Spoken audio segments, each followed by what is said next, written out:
We are all familiar with using a credit card, but how does it work?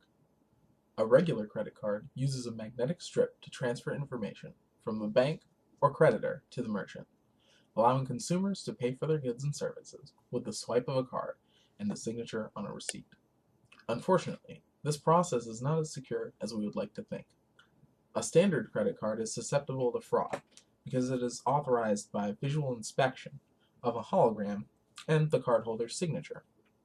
Even then, most retailers don't even bother to check the card, making it even easier to make fraudulent purchases. Now meet the next generation, the smart card. While the smart card has the same function as a traditional card, it is more secure.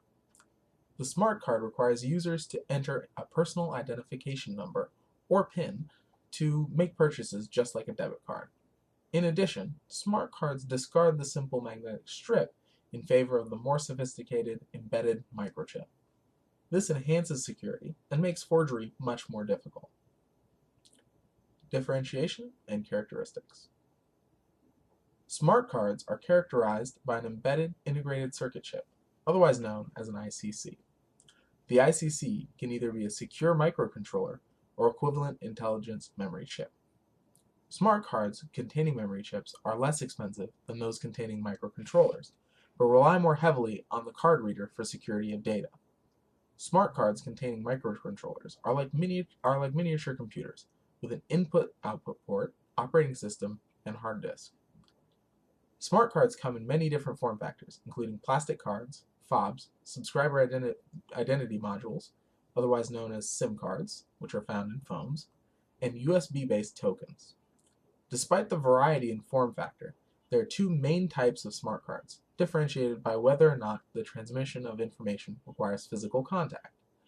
A contact smart card's transmission of information takes place over a contact plate, usually made of gold, on the surface of the card when inserted into a smart card reader. A contactless smart card, however, only requires close proximity to a reader. The reader and smart card transmit information using radio frequencies over a 1/2 to 3-inch range for non-battery powered cards. Dual interface smart cards contain both contact and contactless interfaces connected by a single chip. Costs and benefits. Smart card technology confers many benefits to users. Smart cards with microcontrollers are much more secure than traditional magnetic strip cards.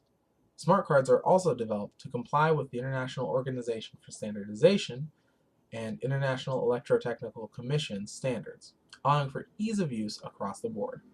Smart cards also allow for the consolidation of information, including various forms of identification, medical records, and debit and credit cards. Users would only need to replace one card if their wallet is lost or stolen, instead of several. In spite of all the benefits, there are a number of roadblocks to widespread smart card implementation. First, smart cards are more expensive to manufacture than traditional magnetic strip cards.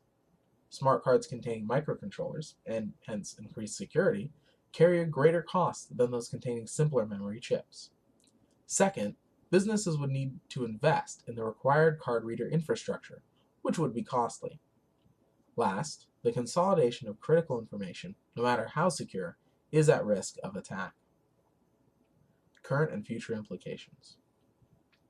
Americans traveling in Europe are often surprised to find that their credit cards don't work in some areas. This is because many European countries have adopted microchip embedded cards in favor of the traditional magnetic strip. Why? For one, credit card fraud is much more problematic abroad than it is here in the US. The enhanced security of smart cards was a necessity. Now that Americans are more aware of, and concerned about, identity theft, fraud, and other data security issues, consumers demand better protection.